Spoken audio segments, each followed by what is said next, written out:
The key thing for IATEFL for me was, and always has been, the opportunity to network and to be part of a community. The newsletter was actually put together by cutting and pasting, literally using scissors and glue. The teachers, I mean, they were good. They did a good job in other respects, but they had no methodology for teaching pronunciation. Welcome to the PronSIG podcast. PronSIG, the IATEFL Pronunciation Special Interest Group, has been at the forefront of pronunciation teaching, both in theory and in practice, since 1986.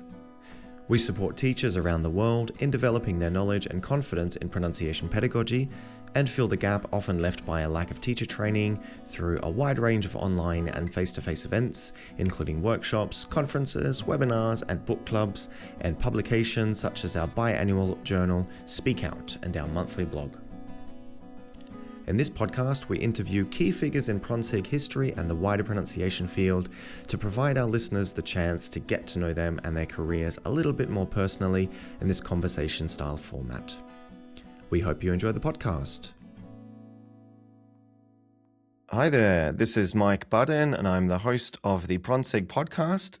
And this is our second episode of the podcast, and I'm joined today by a very exciting speaker, Jonathan Marks. Jonathan Marks is a founding member and former coordinator of PronSIG. He has written or co-written various titles in the fields of pronunciation, teacher development, learner course books, including English Pronunciation in Use Elementary, the Book of Pronunciation, Insight Teaching as well. Jonathan has worked as a translator, translating into English from Polish, German, and Swedish. And he's also contributed to learners' monolingual and bilingual dictionaries, written many articles and teaching teaching resources for Macmillan, as well as other journals such as English Teaching Professional and PronSIG's very own Speak Out, which he was the editor for a time as well. So, yeah, Jonathan, it's been a very long and exciting career, or exciting for me to reflect on all the different things that you've done and to see different articles of yours and to hear about beginning or co-founding PronSIG back in 1986. So that's something that I'd like to start talking to you about today. So, yeah, what are your thoughts about how it all began in PronSIG? Well, during the 1980s, I worked at International House in Hastings, which, if people don't know, is on the south coast of England, and which is not where the Battle of Hastings took place. The battle took place 5 miles inland at a place which is now called Battle.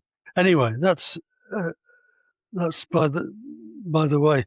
Now, when I started in Hastings, I met a man who was to prove extremely influential. He was called Adrian Underhill, and his title at first was the in-service trainer. He later became director of teacher training, but in-service training. And he must have had an enormous, or at least a generous, in-service training budget, the likes of which, he could probably only dream of nowadays. And so he booked lots of interesting outside speakers to give talks and workshops. And he encouraged us, the teaching staff, to go to conferences, workshops at other schools, to look outside the school where we were working at. There was, in general, an atmosphere of exploration, creativity, experimentation. And looking back, it was a fantastic place to be and a fantastic time to be.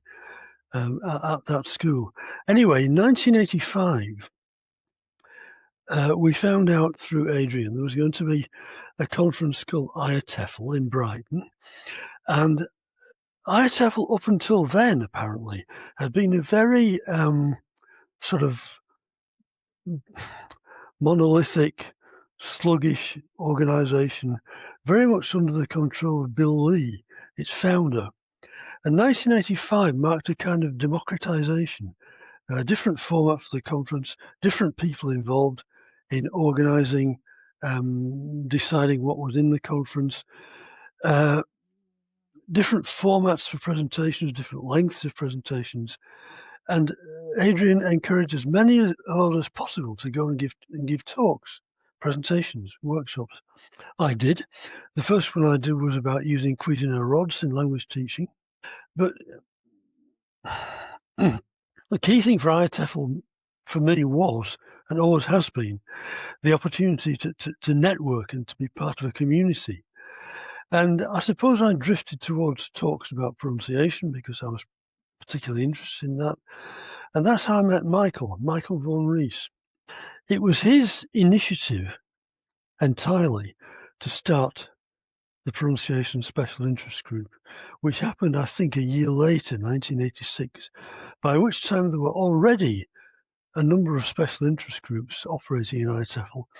I think the first ones were business English, teaching young learners. I'm not sure. And by the way, anyone who's interested in this, I really, really recommend the history of ITEFL that was written by Sheila Rickson and Richard Smith and was distributed to ITEFL members. I don't know if there are any copies left, but if you can get hold of it and you're interested in the history of ITEFL, it's really, really full of interesting stuff. So Michael convened, I think, a first meeting at the 1986 conference, and then a meeting in June 86, I believe it was, at International House in London. I was there. There were a few other people, including Adrian, including Errol Griffiths, maybe Joanne Kenworthy. I'm really not sure. But gradually, a kind of core of interested people crystallized, and the SIG was formed, and we started to have meetings, workshops, the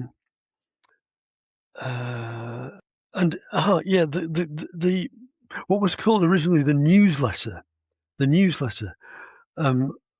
the ITEFL phonology group. That's what it was called, because in those days there was a widespread practice among a lot of teachers referring to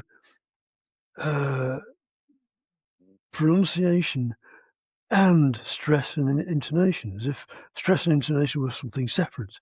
And so phonology was a way to make it sound more inclusive. But times changed, and later we switched to pronunciation because that division ceased to be I was reading Michael von Rees' article here, and he said there was indeed some pushback against using the word pronunciation in the title of the group. Yeah. Interesting. So I already had some experience of producing special interest group newsletters because I'd helped in the production of the first teacher development newsletters at International House with Adrian. And for the TD newsletters, the material was typed on a computer, but the newsletter was actually put together by cutting and pasting, literally using scissors and glue. Wow! Now, when we came to the first edition of Speak Out, I mean, it wasn't called Speak Out at first; it was just called the newsletter for the phonology group. I'd recently bought my first computer, which was an Amstrad computer, which had a black screen with green characters and floppy disks in a rectangular disk drive. It was the first computer that was really affordable to a lot of small businesses and individual users. So I was able to use that to type the material and to print it. So, it looks pretty amateurish now. It was just sheets of A4 stapled together. But it was a step up from, scissors and glue. So Michael and I coordinated by telephone, writing letters, just what people did in those days, and meeting in person, either in Hastings or in London, where he lived. He had a house in a remarkably quiet little back street, very, very close to Waterloo Station. It was a kind of, I don't know how it managed to be so quiet, but it was. So we'd meet in those places. And of course, our sessions were punctuated by lengthy refreshment sessions in local pubs. Of course, yeah. And we'd sort of talk about the newsletter, put the material together, and then I would print it out, and it would be, I suppose, sent to the IETFL office to be duplicated and sent out to members. It's all a bit hazy now, Right. but that's how it happened. Okay. And that Sounds was like there was a bit of a pronunciation interest community there as well, if you were working with Adrian Underhill and Michael Vaughan Rees at that time. yeah, definitely. Again, I want to highlight the importance of Hastings and Adrian Underhill, and as well as pronunciation, there was another special interest group that was started in Hastings in those days. I think it was called Learning Independence originally. It might have been autonomous. I think it was an independence started by Vic Richardson, who was, another prominent member of the Hastings crew in those days. So it was a kind of hive of activity and productivity, and it was a really a great place to be and a great time to be, and certainly decisive for me.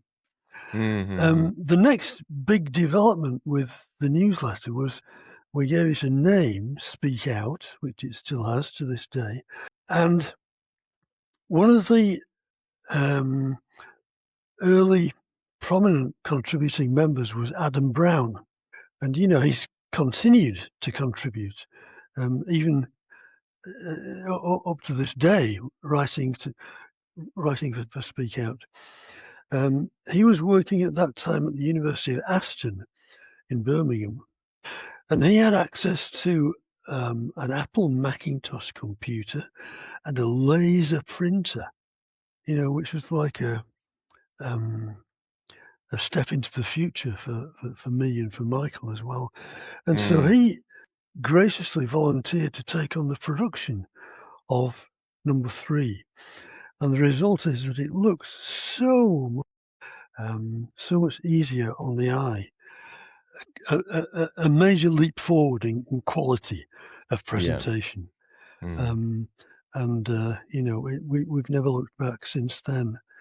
Right. Thinking about Adam Brown, I mean, I'd also like to mention other people who made enormous contributions in the early days to Speak Out and to workshops. And I won't remember all of them, but for example, Joanne Kenworthy, Paul Tench, Linda Taylor, Brian Jenner, slightly later,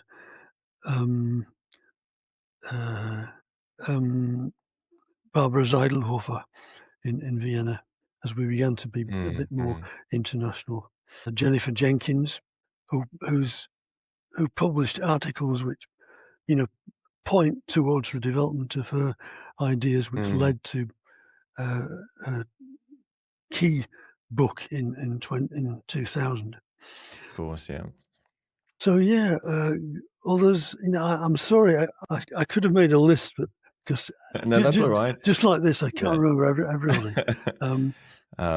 So you must have. So I guess at that point in time, PronSIG took the form of conferences, meetings, as well as the Speak Out publication. Then that was it posted out to IETFL members? Was it, or just to PronSIG members specifically?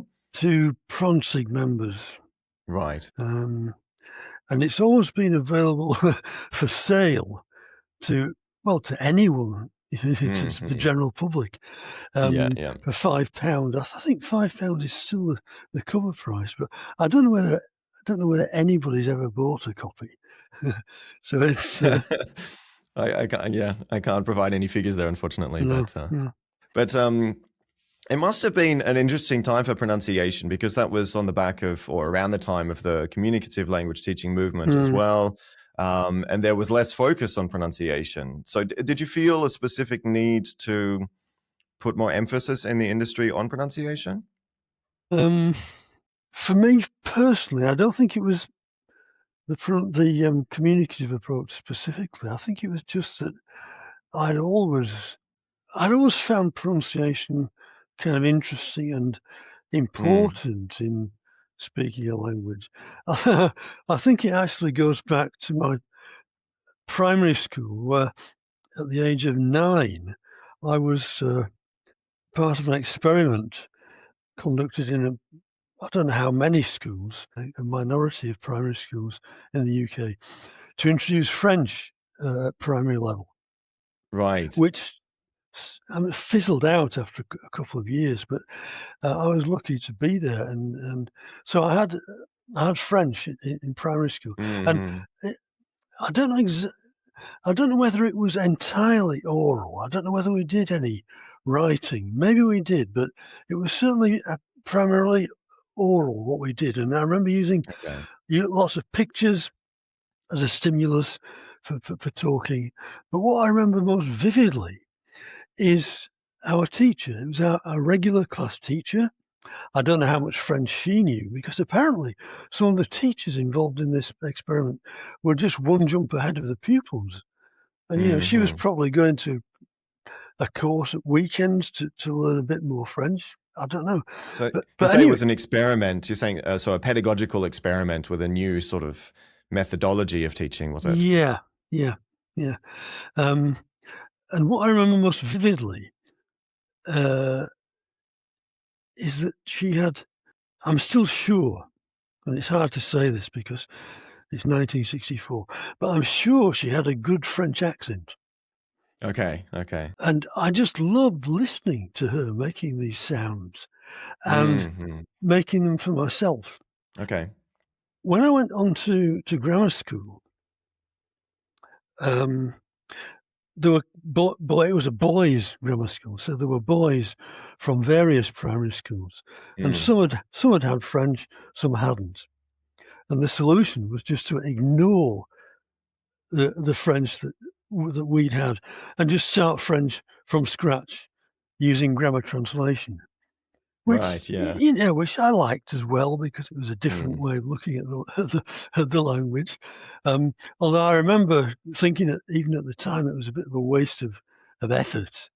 But and again, the teacher, the first teacher, and all the teachers I had at grammar school had good pronunciation, I'm sure. But I listened, and so did I, if I can be allowed to say so. But I listened to some of the other pupils in the class. Some of them were good. Some of them were terrible. Some of them just couldn't get it at all. So you think this time planted the seed for you for your interest in pronunciation to last for decades? Definitely. Okay. And what I realise now is that the teachers, I mean, they were good. They did a good job in other respects, but they had no methodology for teaching pronunciation. All they could do was to say, "No, try again," and do it themselves. Listen to repeat style. Yeah. No, do it again. No. It didn't work. I also remember, and this was a bit later, seeing on the telly Edward Heath, who some people will remember was a prime minister in the early 1970s. He was in France, and he was speaking French. I think he was addressing the French Parliament or something. So he was speaking real good, proper French. And how many of today's British politicians could do that, I wonder. But his pronunciation was RP. There was nothing. Wow. Okay. There was nothing French about it at all. Yeah, it was like La France et la Grande-Bretagne. Right. So that was French, and then other languages, German as well at school, and later other languages. I just kind of latched on to pronunciation as a key element of the language. Then later, I did In 1977, I did the distant ancestor of what's now called the CELTA course. Mm-hmm. This is an international house in London, and that was it was a life-changing experience in all sorts of ways, and it set me on a trajectory that I'd never found otherwise. But Mm-hmm. the way the course was organised, there was a main tutor and a so-called third-hour tutor. And the third-hour tutor, whose name I think was John Crutchley, if I remember rightly, did the phonology, as it was called. So it was, it was only a few hours, but it was an introduction to the sounds of English, stress, intonation. And so I really latched onto that because I'd never, I suppose until then, I'd thought about pronunciation as a feature of foreign languages, but not of English. Mm-hmm. And then I began to realize how interesting and how potentially difficult English pronunciation is for learners. Yeah. So that kind of planted a seed which grew. It sounds like you had the contrast. You saw both sides of teaching in primary school and then in secondary school, and then to have this education of the phonology side of things later on. And later you have also shown interest in or been interested in etymology and sound spelling relationships too, right? Yeah, definitely. That's part of a general interest in language history, the history of the Indo-European languages especially, and the connections between languages, Absolutely. which are, of course, very evident in the case of Germanic languages, English, German, Scandinavian languages. But I also found, to my surprise and delight, that if you burrow just a little bit deeper, there are very, very strong and obvious connections between English and Slavonic languages. And that's from Slavonic languages? Yeah, that's from learning Polish. Right. Yeah, it's just okay. I mean, that's a topic for a different kind of conversation, really. But Yeah. the interest in language history and the way that pronunciation has changed over time, and in the case of English, the fact that spelling has lagged behind pronunciation and become fossilized at an earlier stage, which is why you get these peculiar things like the word KNEE, which is pronounced knee and not knee. Yeah. So again, you grow up learning English and you don't think twice about that. That's just that's just the way it is. But then you need to kind of adopt a kind of alienation effect, a Verfremdungseffekt, as Brecht would say, to step outside your own language and view it as someone coming to it from scratch and thinking, knee, why not knee? And the thing is, there is a reason why not knee. You need to, and if you're interested, you can find out by going back and reading about the history of English. Of course, you don't need to take an interest in that, but it does help to satisfy curiosity. Yeah, it's definitely challenging, isn't it, for learners where there is a much stronger connection between the sound and the spelling. I speak German, so I can see those words like Knie, where the pronunciation of the K has been retained in similar words. But it's just a big mess, really. I mean, there are lots of connections, of course, and lots of trends within English, but it's just difficult for learners to know where to start. What can be said in favour of English spelling is that it gives you it's a treasury of information about the history of the language, and it also preserves connections which are lost in pronunciation. For example, the word sign, S-I-G-N, is related to a whole family of words like signature, signal, signify, designate, loads of them. And that connection is lost in the pronunciation. We don't say sign, we say sign. Yeah. But it's there in the spelling. So the Would spelling you rec- is actually a resource for learners, as well as an Mm. obstacle. Would you recommend any specific resources that teachers could look for to get an introduction into these kinds of connections in the history of English for the purpose of teaching and learning? Not offhand. I mean, there are plenty of books about the history of English, Mm. so any of those really, and also a good etymological dictionary, Sure. Okay. Yeah. Yeah. even Wiktionary, which is freely available online. Wiktionary gives etymologies, which Hmm. seem to be generally reliable. Yeah. I Yeah. also use the Oxford English Dictionary, which sometimes goes into immense arcane detail, Right. but which is certainly Okay. very, very informative. Hmm. Okay, so we'll just come back to PronSIG again for Mm, a moment. mm. So we talked about the beginnings of it. You've been connected with various depths, I suppose, to PronSIG throughout your career. So how was that through the 90s and into the 2000s as well? Yeah. It, it was always, as I want to emphasize again, it was always Michael's initiative, and under Hmm. Michael's leadership, I cooperated with him in editing the early issues, in running the group, doing the bureaucracy. Um, Later on, I was the sole editor of some issues. We also had many different guest editors over the Hmm. years.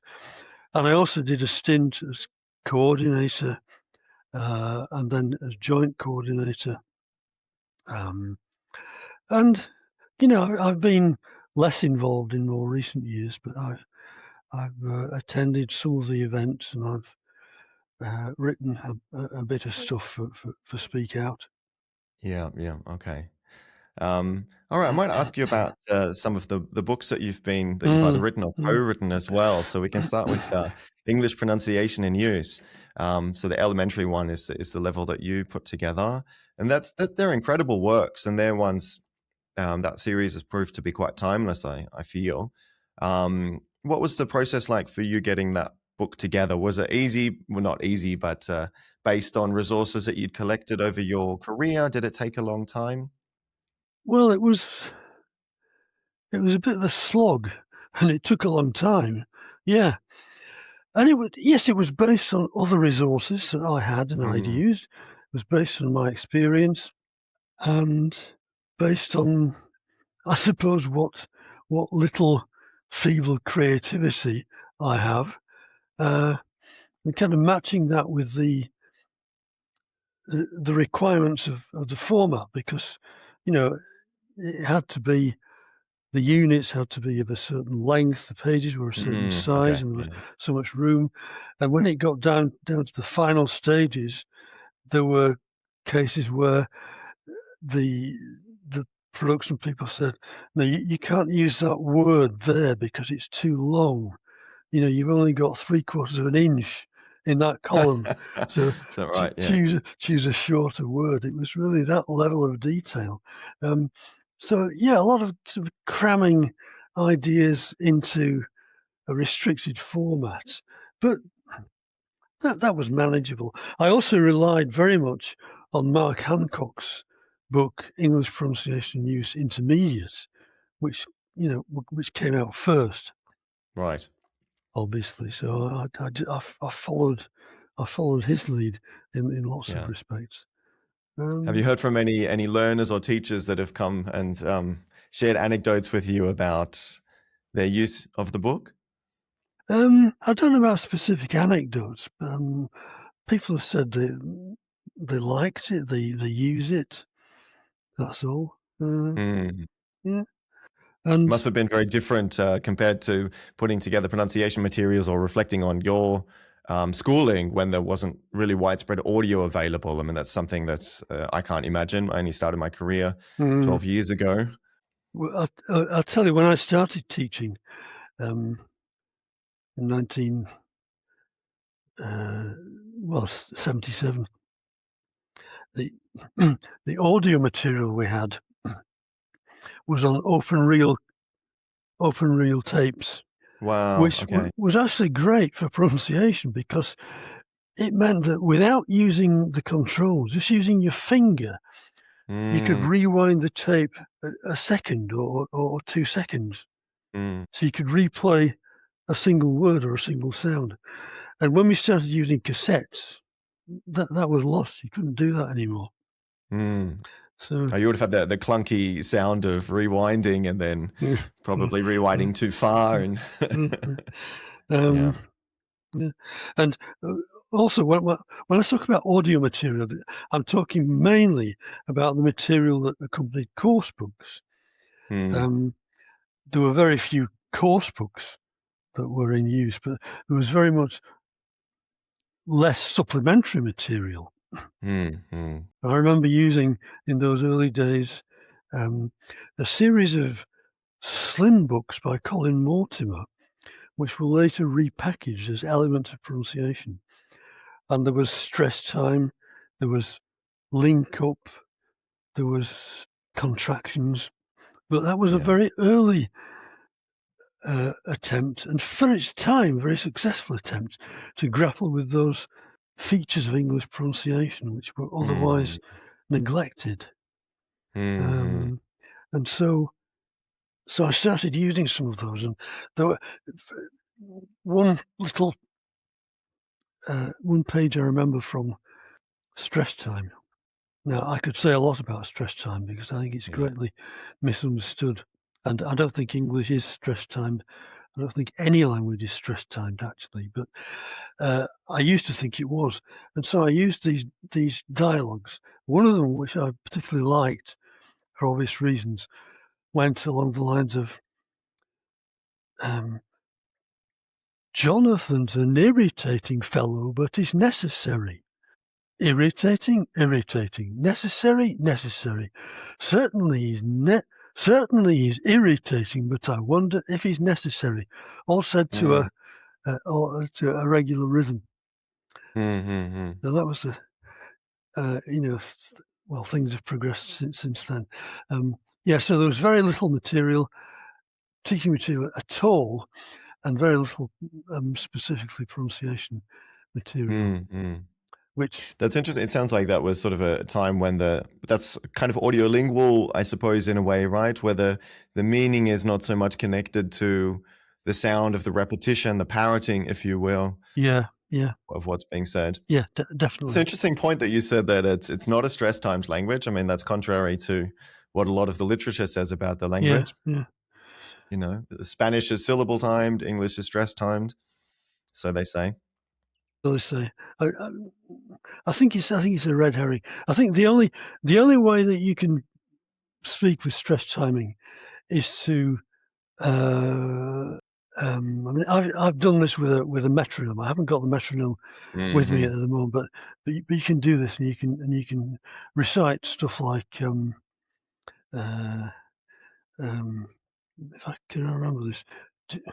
James Morrison Weatherby George Dupree took great care of his mother, though he was only 3. James said to his mother, "Mother," he said he, "you must never go Mm, down to the end of the town without consulting me." And that's stress timed. But mm, people don't talk like that. People can't talk like that because the only way they could do it would be to have everything they said scripted and rehearsed. Now, what is true about English is that it tends towards a tone unit structure, which has typically 2 prominent syllables, the second of which carries the tone. the second So being the tonic stress, right? the tonic, or the tonic prominence. Mm-hmm. Now, this draws on the work of David Brazel, who is another key person for me, who's influenced Mm, me enormously with intonation, but the nature of English generally. So mm, the nature of English is an example of such a tone unit. Nay is the first prominent syllable. It doesn't have a tone. The nature of English, ing, is the tonic prominence. The nature of English. And what's mm, in between those two tends to get squashed and reduced. mm. This is also related to the history of the language and the fact that English has lost its inflections. It's relied more on word order for conveying meaning than on inflection. And so grammatical words tend to be squashed, reduced. This suggests the works of Richard Caldwell, who has investigated this in enormous and fascinating and important detail. But the thing is, in a tone like the nature of English, nay and ing tend to stand out because they're clearly fully pronounced, and the rest of it gets squashed. And so, over very short lengths of language, a single tone unit, or sometimes a series of maybe 2 or 3 tone units, there is an impression of stress timing. There is an impression of stress timing. There is an impression of stress timing. Yeah. But in English spoken at length, that can't possibly be sustained, and it isn't. I'm just imagining listening to a conference speaker or somebody like that, and you could probably hear a beat where the beat is if, as you say, it were truly stress timed. Yeah. Almost musical sounds to it. You can for a few seconds, and especially with very kind of fluent, practiced speakers. The rest of the time, no. And I think the same thing applies. I don't know so much about this, but I think the same thing applies to so-called syllable timing. Although, I'm not sure. Because, I remember once there was one of David Crystal's programs, another great name, a big name in English altogether, but also a big name in pronunciation. One of his radio programs, he included recordings of speakers of English from around the world. One of them was from Nigeria. And he said, see whether you can understand this. He said, when you're out of age to start schooling. When you're out of age to start schooling. When you're out of age, you start schooling? Oh, that's not bad. So, when you are of age to start schooling. Yeah. And that is actually pretty close to syllable time. So maybe syllable timing is a reality in some languages, in some dialects. Also, interestingly, I was copying that program from one cassette to another, and I was recording it, taping it at double speed, which you could do, cassette to cassette. Yeah. I was doing something else at the same time, so I wasn't really listening, but I was dimly aware of what I was hearing, and I recognized the content because I'd listened to the program beforehand. But when it came to this Nigerian chap, at double speed, I couldn't understand him at all. Okay. Well, what you just said there, the sort of consonants weren't super clear. It was more. Yeah, maybe that's the vowels more prominent. But... Maybe that's my voice or something as well. I don't know, but it's interesting that I could understand English generally at double speed, but not the Nigerian version. Yeah. I've got another question for you here. It's related to perhaps this Nigerian man was another language that he speaks influenced the way that he speaks English, I'd imagine. But so you have translated from German or worked as a translator with German, Swedish, and Polish, and you learned French as a youngster as well. I just wonder what insights there might be from other languages and also other language education cultures. I don't know so much about other language education cultures. I think the more you familiarize yourself with different languages, with different varieties, different dialects of different languages, the more you realize that pronunciation is actually limited. All languages draw from the same pool of resources. All human beings have got the same vocal apparatus, but it's just that different groups of them have chosen to make differential use of those resources. And quite often you find, if you listen to unfamiliar dialects, you find that speakers do actually use sounds or intonation patterns that you recognise from other languages. Hmm. One accent of English that fascinates me, although I'm not very knowledgeable about it, is Scouse. So the speech of the Liverpool area. And one of the characteristic features is the fricative realisation of what for me is final k, work. So work, I'm going to work, with a quality of velar fricative that I find very similar to Swiss German, in fact. Yeah, right. Or Dutch perhaps Yeah, as yeah, well. yeah. Yeah. So I don't know if that goes anywhere towards answering your question. Oh, Yeah.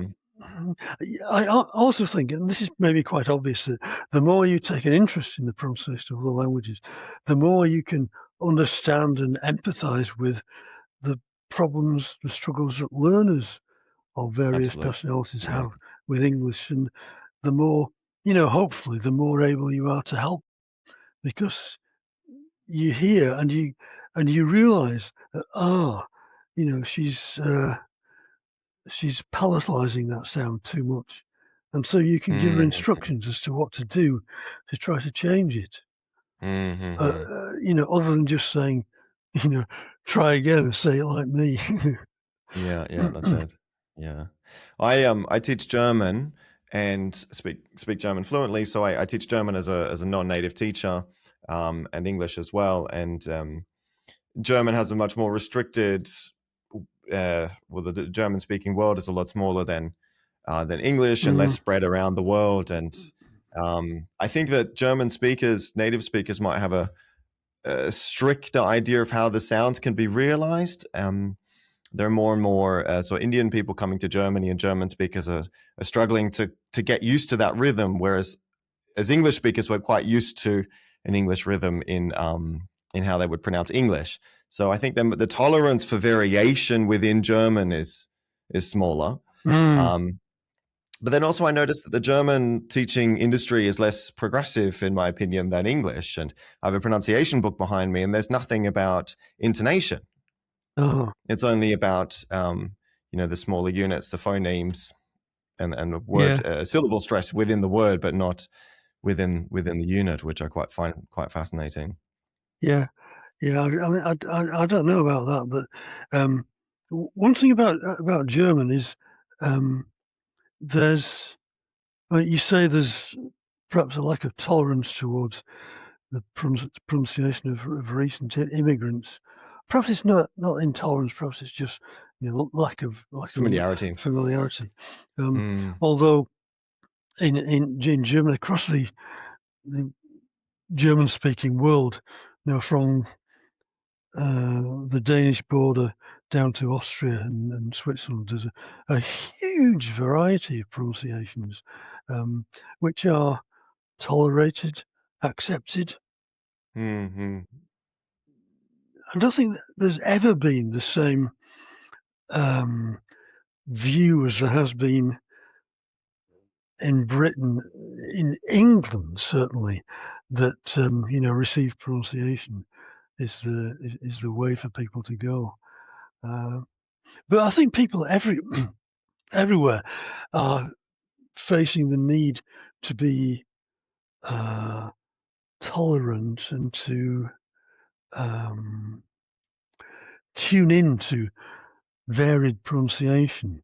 I mean, it's obviously the case with English as it becomes increasingly internationalized, but also, as you point out with German, Germany has a large and increasing immigrant population, and the same is, I'm sure, is replicated in other countries. Fantastic. So we've talked a little bit about changes over the industry and changes in technology. And I have this question here. You mentioned in an article that you wrote, it was 2012, And you spoke of the Age of Enlightenment following the communicative revolution. Are we now fully in the Age of Enlightenment, or does the communicative revolution linger on? Well, the revolution drags its feet. I'm reminded of an old Christy Moore song, "Unfinished Revolution," and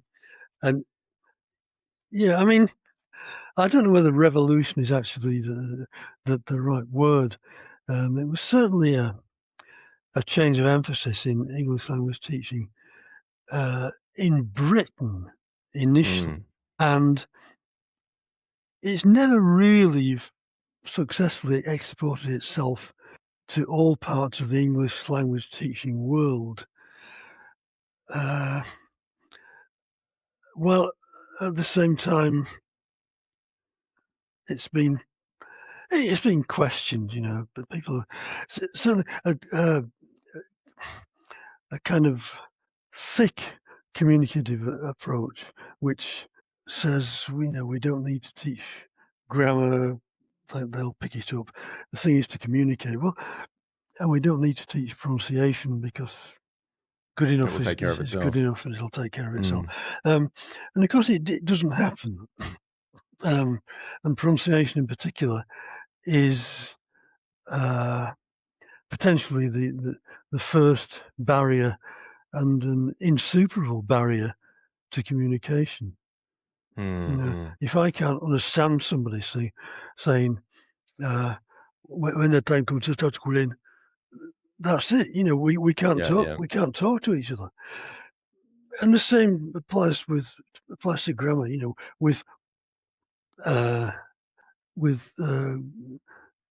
Without attention to grammar, the range of what you can express is very, very limited. Yeah.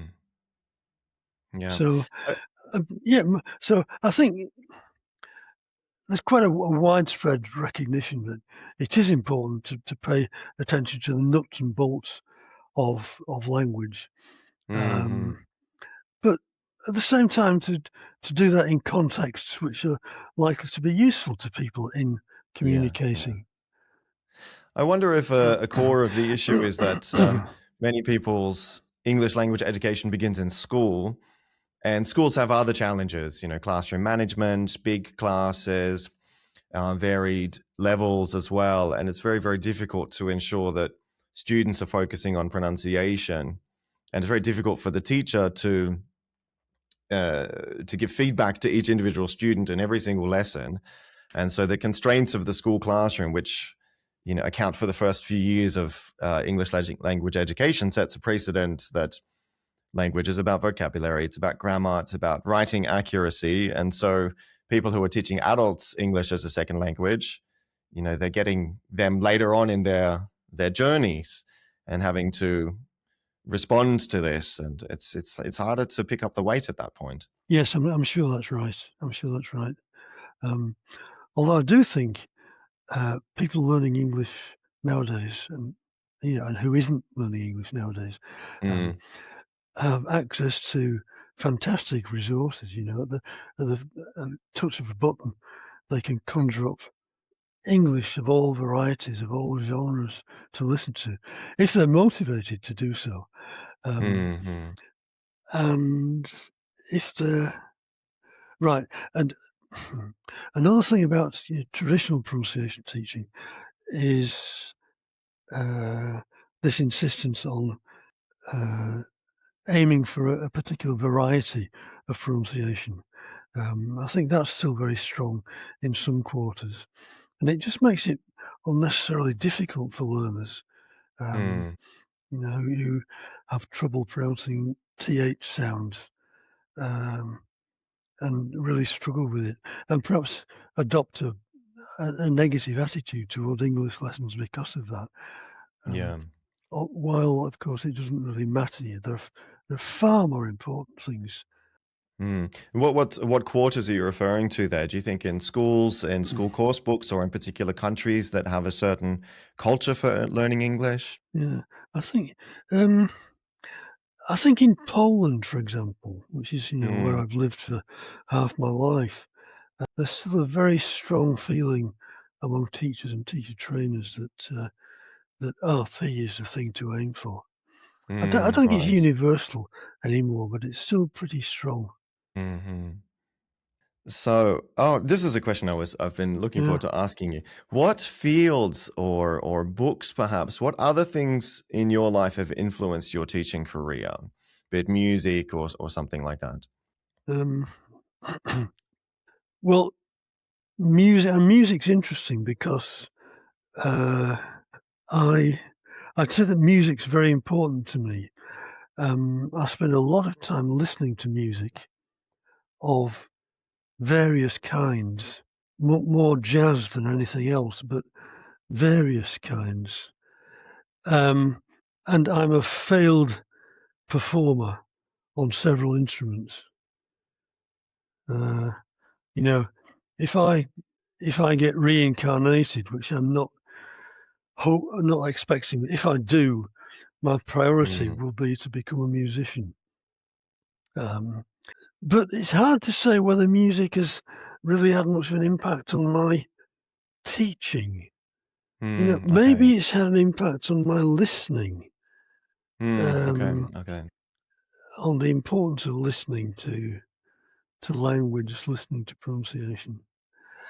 I think for me, I play music and I find that my understanding of the length of time it takes for new habits to develop influences my teaching.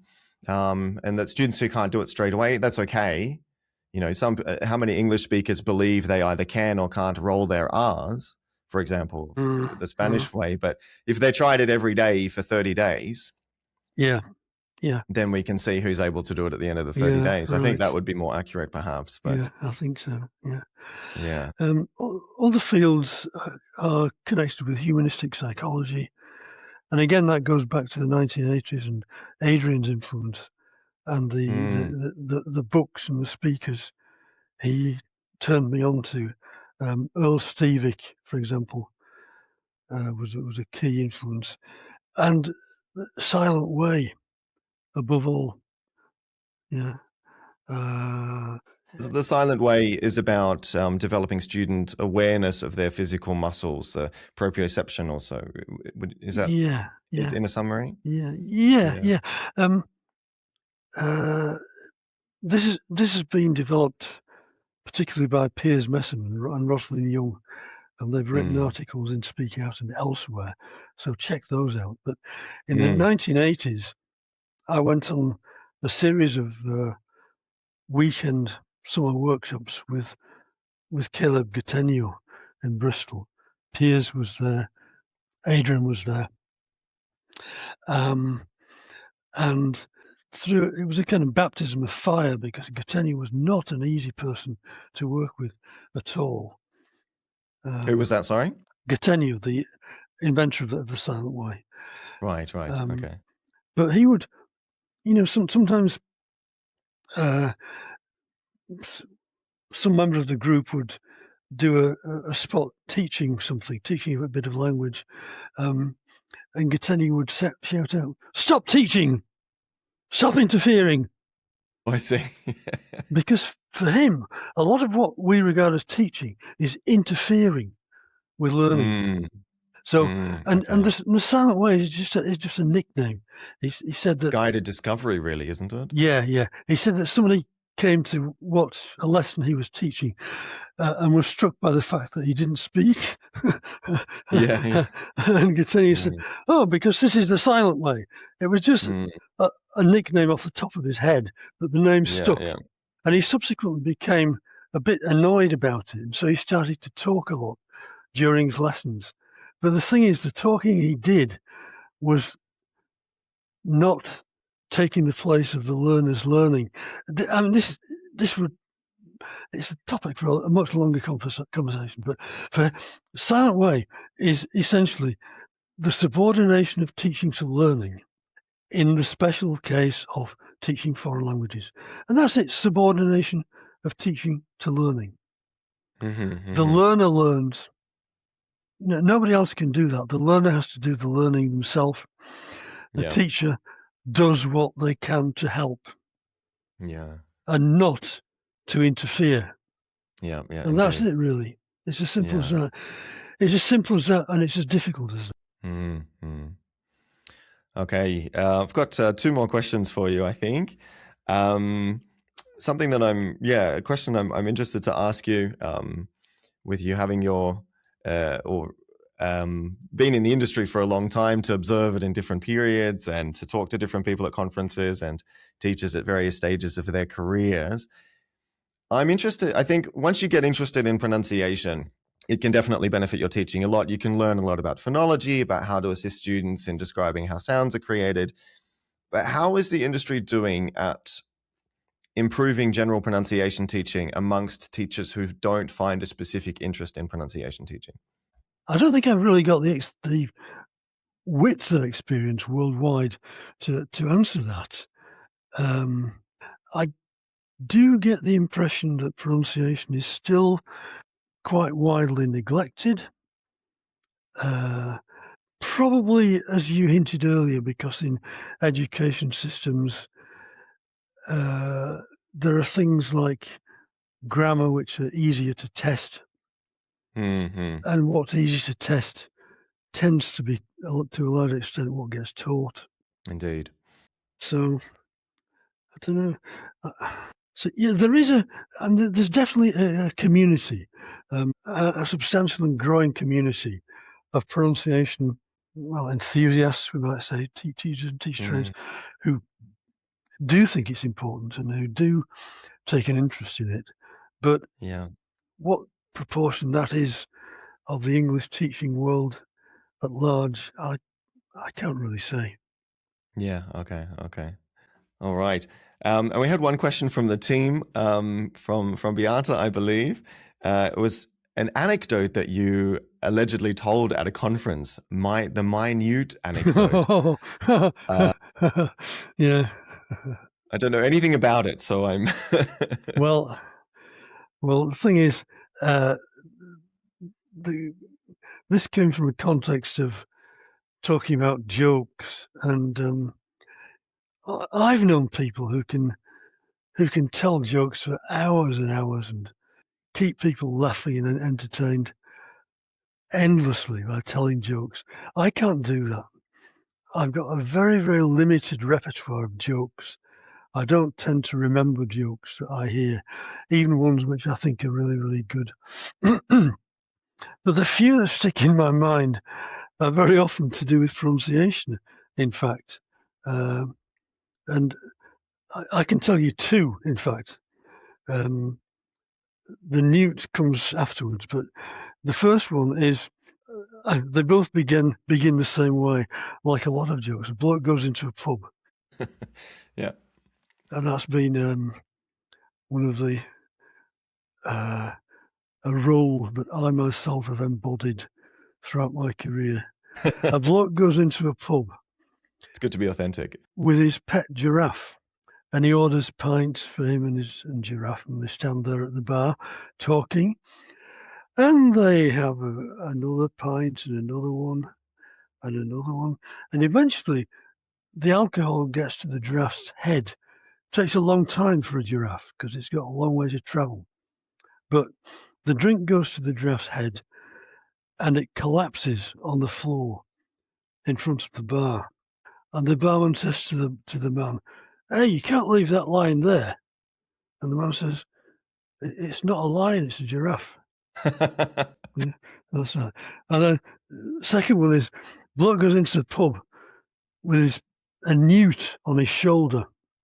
Right. And he says, "Pint of bitter, please, and a gin and tonic for Tiny." The barman says, "Certainly, sir." He's pulling the pint. Why do you call him Tiny? Bloke says, "Because he's minute." Very, very good.